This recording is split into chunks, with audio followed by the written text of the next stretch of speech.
Iya,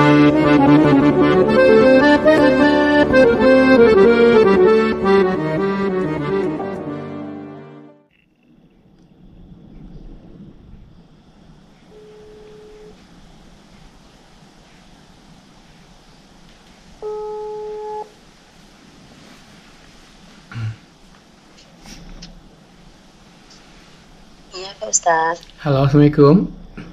Waalaikumsalam. Ya, Ibu. Ibu tadi Ibu Nurul ya namanya? Iya, Di mana, Bu, tinggalnya? di Madura, Jawa Timur. Oke. Tadi Ibu ingin bercerita tentang kisah keajaiban salawat yang dirasakan. Boleh, Bu, Ibu ceritakan sejak awal Ibu mengenal salawat sampai kemudian mengalami keajaiban. Iya, Pak. Dimulai sekarang ya, Pak ya? Ya, silakan. Iya, Pak. Alhamdulillah. Semenjak menemukan channel Pak Ustadz, itu sangat mensupport ke saya membaca sholawat yang luar biasa. Keajaibannya terasa, Pak. Waktu itu yang pertama saya sembuh dari penyakit lutut, Pak Ustadz. Sebentar, Ibu mulai melihat channel saya tahun berapa? Oh, dulu tuh lama pernah melihat channel panjenengan, cuman nggak ingat. Mungkin 2 tahun 3 tahun yang lalu pernah. Oke. Cuman kepotong gitu loh Pak Ustadz. Nggak langsung wajib itu saya dari tanggal 3 Mei kemarin. Langsung sampai sekarang. 3 Mei tahun ini maksudnya? Tahun ini? Iya, Mei 2024. Ya, tadi sakit lututnya kejadiannya kapan? Tahun berapa sakit lutut itu? Oh, baru-baru mungkin di bulan-bulan Mei pertengahan gitu, Ustadz. Oke, gimana ceritanya sakit lututnya seperti apa? Coba diceritain. Saya nggak pernah sakit parah gitu. Pas tahu-tahu tuh Pak, apa salah makan, apa-apa ya mungkin faktor usia gitu. Pas tiba-tiba bangun nggak bisa bangun Pak, merangkak saya, nggak bisa ke halaman, nggak bisa ke kamar mandi, ke dapur nggak bisa. Model asam urat gitu ya, asam urat? Cek ya, namanya orang sakit ke tukang urut, ke lab gitu. Ternyata ketika di lab itu bukan asam urat, bukan tapi TG gitu Pak. Apa darah gitu? lemak darah tinggi gitu. Oh gitu. Nah, terus? Mulailah saya konsumsi pilnya, tapi nggak mujarab, nggak cepat. Mulai saya nggak makan yang lemak-lemak, pokoknya semuanya makanan saya yang bisa berakibat ke itu nggak saya makan, kayak nggak ada vitamin yang masuk gitu, tapi tetap gitu saya nggak bisa sholat sujud, nggak bisa, pokoknya sholatnya selonjor gitu Pak. Oke, terus? Selonjor ke arah barat, tiba-tiba muter ke arah timur gitu loh Pak, nggak bisa. Oke. Nah, akhirnya saya lihat channel-channelnya Pak Ustadz, sebenarnya sih paham gitu bahwa sholawat ini bisa ini gitu. Cuman ketika melihat channelnya Pak Ustadz, tambah tuh hati, tambah paham, tambah semangat gitu. Akhirnya saya dawamin mungkin ini mulai dari 1.000 sampai 25.000 Pak. Okay. Setiap malam, setiap hari, setiap malam. Akhirnya itu bisa Pak. Walaupun sampai sekarang itu saya makan itu semuanya dimakan lah Pak. Semuanya dimakan, pantangannya dimakan semuanya. Nggak apa-apa, nggak ada apa-apa, lutut itu sembuh. Gitu loh, jadi tadi yang sakit tadi itu sembuhnya karena apa awalnya? Saya yakini karena bacaan sholawat Pak. Jadi sembuh sendiri gitu? Iya, kalau pil sembuh sebentar, pilnya habis sakit lagi. Kalau unsur makanan ketemu dengan kacang hijau atau yang hijau-hijau itu ya sakit lagi. Tapi kalau sekarang saya sudahlah, mungkin artinya faktor yang lain tidak saya masukin bahwa ini yang menjadi penyebab penyakit.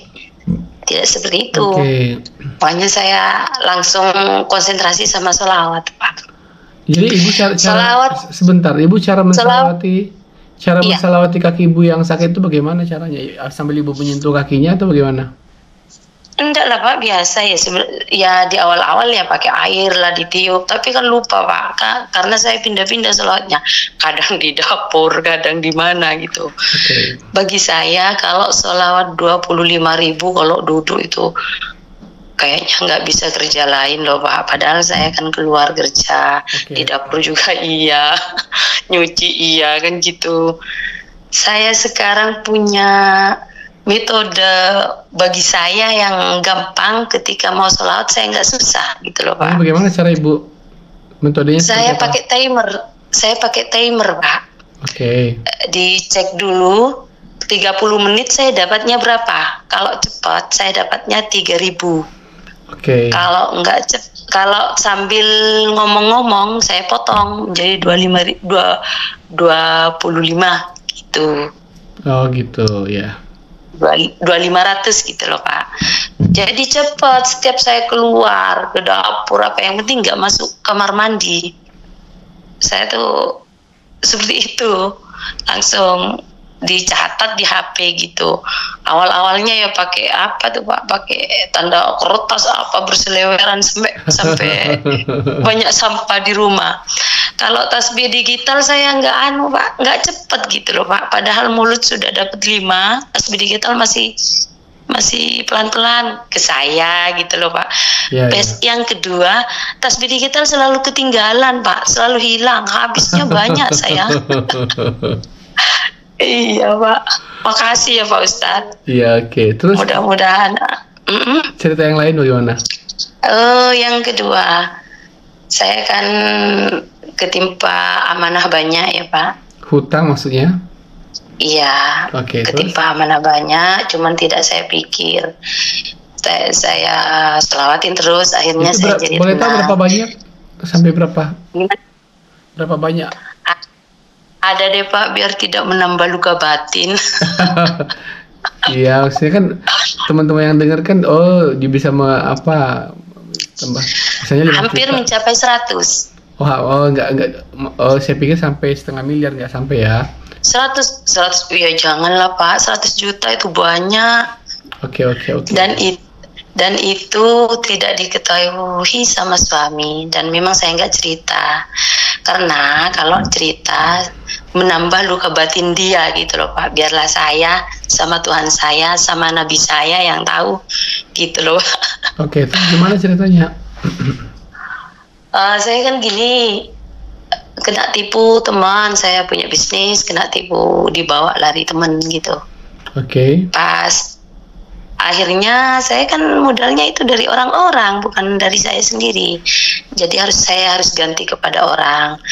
Mungkin dari keutamaan selawat juga ini, orang-orang pada ndak nagih, memang tahu, iya memang uangmu ada di saya. Tapi saya bilang gini, saya minjem itu memang 100% kesalahan saya, tapi juga atas izin Allah loh. Kenapa kok nyampe minjemnya ke kamu? Gitu saya Pak. Makanya teman-teman itu nggak nagih. Mudah-mudahan pasti Allah kasih kemampuan juga untuk mengembalikan gitu. Akhirnya mengakibatkan perekonomian rumah tangga morat-marit Pak. Itu ya awal-awalnya kalau saya megang uang itu suami agak nggak tahu, kepada perbelanjaan nggak tahu, jajan anak nggak tahu. Beliau suami kan juga punya gaji gitu loh Pak, pegawai negeri suami. Tapi saya nggak ikut campur, nggak kayak orang lain. Kalau orang lain kan diperlihatkan, ini loh gaji saya, kata suami. Saya nggak, nanya pun enggak, karena saya tahu suami nggak, kalau ditanya uangnya kayak gimana gitu loh Pak. Saya diam aja, ya udah kalau memang menjadi kebahagiaannya gitu loh Pak. Oke, terus apa tentang nah bagaimana? ketika suami sih tahu saya itu jatuh di bisnis, tapi nggak mau tahu, nggak nanya, nggak gimana gitu loh Pak. Ya dibiarin aja. Pas saya bilang saya sudah nggak punya apa-apa, aset-aset saya ada yang sebagian saya gadaikan gitu. Terus ya terserah mau gimana gitu kata saya gitu. Pas ternyata beliau tuh Pak semua menghandle kebutuhan di rumah, mulai dari jajan anak yang nggak pernah tahu dia tahu, belanja di dapur dia nggak tahu, sekarang tahu gitu loh.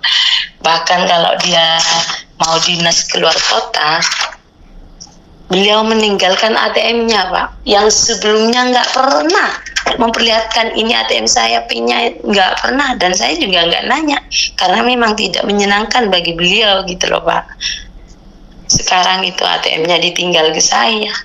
Kata saya, ini kayak teman-teman yang testimoni dikasih uang di ATM-nya, saya malah dikasih ATM gitu, walaupun jumlahnya sedikit gitu loh Pak, tapi cukup untuk kebutuhan kami di keluarga sebelum di waktu beliau tidak ada di rumah gitu loh Pak. Masya Allah. Tapi hutangnya sudah terlunasi mulai perlahan-lahan, sudah bisa? Enggak sih Pak. Iya cuma kecil-kecil ya ada faktor kesalahan saya mungkin saya terlalu nyampah gitu loh Pak, nyampah terus. Ada temen gosip, saya barengin gosip gitu, kesalahannya. Saya sadar itu loh Pak. Ya Mbak, habis sih teman-teman main ke rumah itu ngerumpi, padahal saya kan punya kerjaan sholawat Pak, diladenin bisa oleh saya Pak. Ngerumpi juga. Kadang butuh uang gitu, saya nggak ada uang tapi saya nggak minta ya.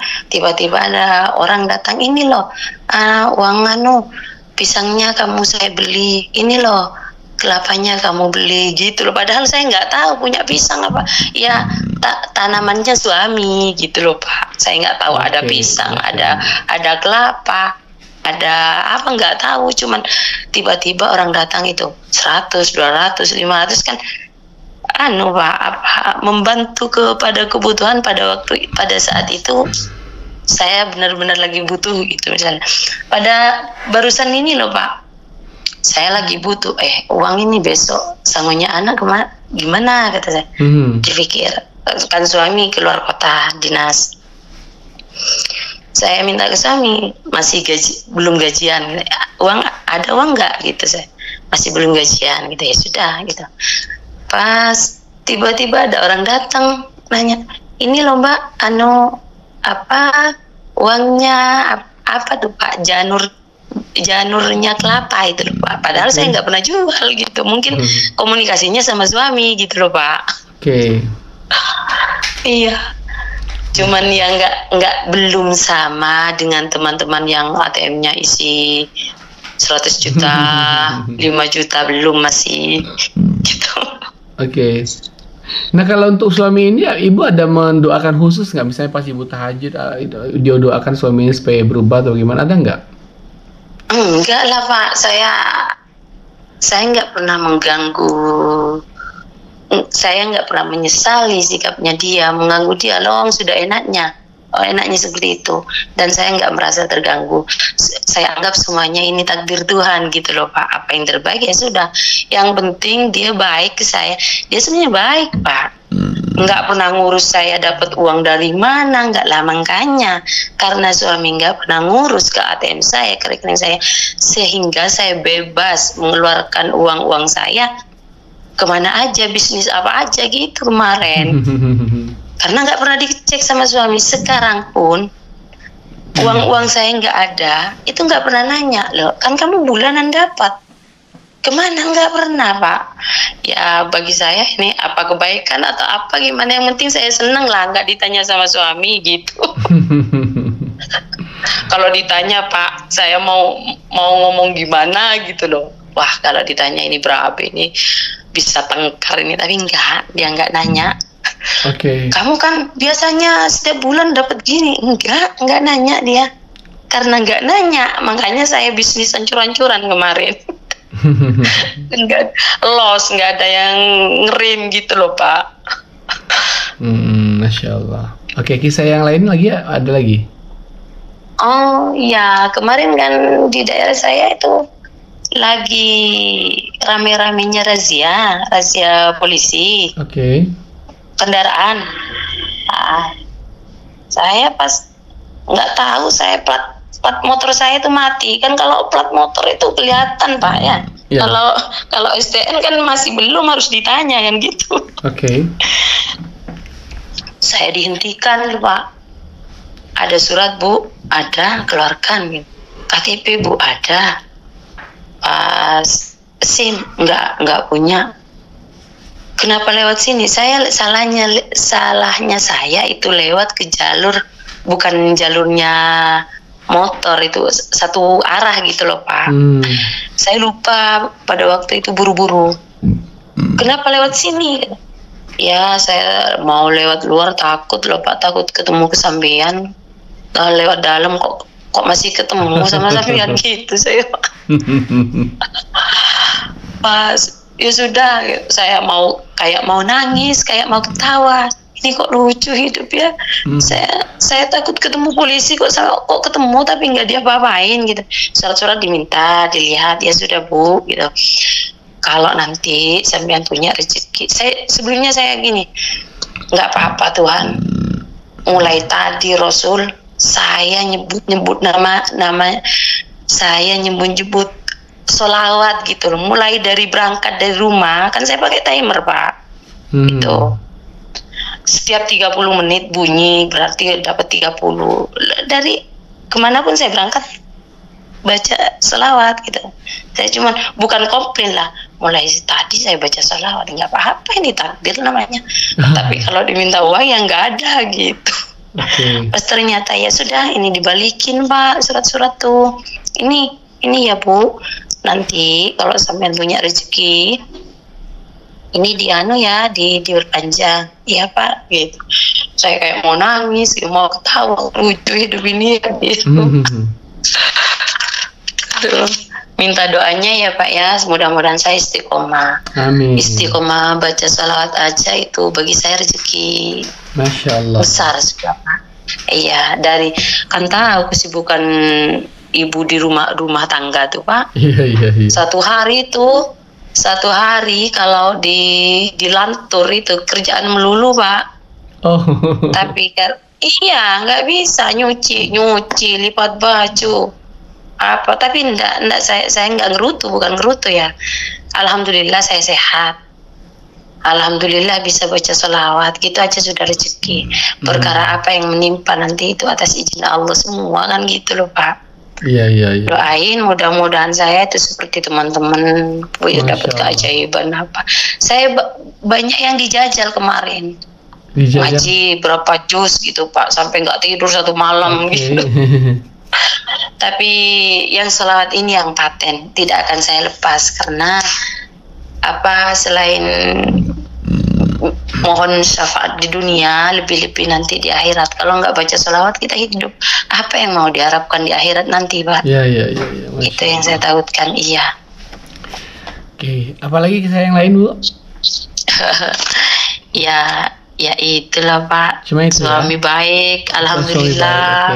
Anak-anak sehat, alhamdulillah.